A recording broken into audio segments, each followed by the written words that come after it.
Hello there. Welcome to my campfire. My name is Seraphine, the Midnight Bard, and I travel from place to place, seeking the strange, the bizarre, and the unexplained.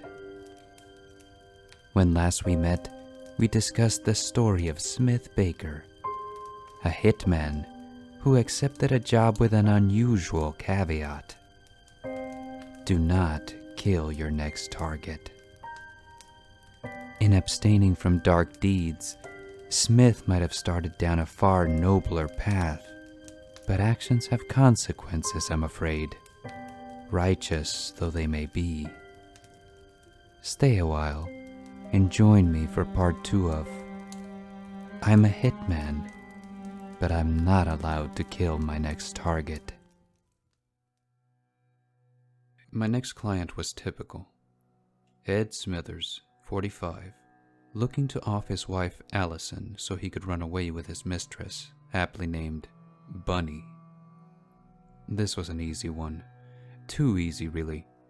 Their mansion stood on a 5-acre plot far away from any potential witnesses. The back door would be unlocked. Ed would be practicing pool and downing whiskey in the basement.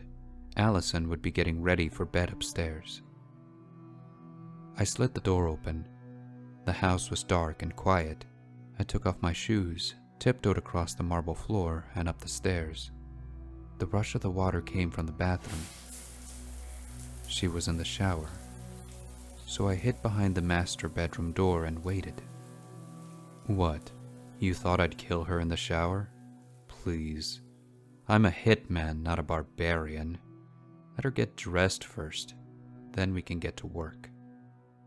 Within 10 minutes, I heard the water shut off. The dulled thump of damp footsteps on tile.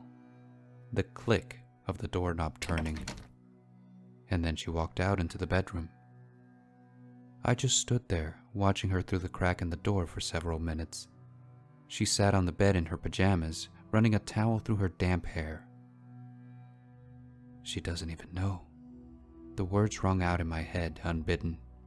She doesn't know that her husband hates her so much he wants her to die.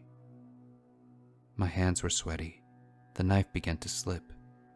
She doesn't know that her husband is a monster. Like Harold.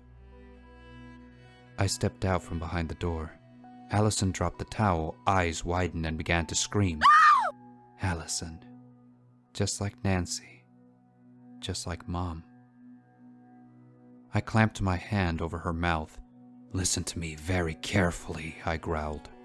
Do not scream. Do not call the police. She nodded with trembling sobs. Or I will kill you. I snatched her cell phone off the desk for good measure, and then I ran down the stairs. Down into the basement where I found Ed perched over the pool table. Is it finished? He asked, barely looking up. The cue hit the ball, sending the 7 in the hole. Yes, I replied. Behind him, I pulled one of the cues off the rack. The ball scattered. Oh, good, he said. You'll find the rest of your fee and a tip on the coffee table over there. What is it with these people and tips? But I held my tongue and crept closer to him, rolling the cue between my fingers. I've got to ask, what did Allison do to you to make you want to kill her? He chuckled. The 9 sank in the hole. She got old. I pulled the knife out. And then, well, I won't give you the juicy details. Let's just say this. He's not going to have sex with Bunny ever again. Harold spoke to the police, you know. Or, well, didn't speak. Wrote. Michael slid the sheet of paper across the table. 5'9", 150 pounds. No, that's very flattering. I'm barely 5'7" on a good day. I began to laugh. And that's a great police sketch. Look at the jaw. Chiseled and manly. How can you be so casual about this? I laughed. This isn't my first rodeo, Michael. But they're going to catch you. They have a sketch, Harold's testimony. And what's that worth? I laughed. Judging by the twinkle in Nancy's eye, she knows damn well what happened. She's not going to back up his story. Besides, I called in a favor. What? Let's just say I have quite a few friends at the hospital. I don't understand. Hospital records now show that, tragically, Harold Smith had glottic cancer, so a few weeks ago, he decided to get a vocal cordectomy. I plucked the last cheese fry off the plate. Harold's testimony will be seen as nothing but the ramblings of a crazy old man. That's brilliant. But to be safe, I dyed my hair from brown to blonde. Oh, is that why you're wearing the hat? I sighed. Yeah, I kinda messed it up, but Brittany at the salon will fix it. She owes me a favor. I killed her uncle at half price because I wanted to impress her. I wiped the grease from my hands on a napkin. Turns out she had a boyfriend the whole time. Michael just stared at me blankly. Anyway, the whole reason I wanted to meet with you is because I wanted to ask, do you know of any other evil people? Like Harold? What? I'm hanging up my hitman's hat. Or noose? Whatever. So, you want to become like a Hitman vigilante? Sort of. Michael leaned back and crossed his arms. Not that I know personally, but there's always Black Widow. What? That's what I call her.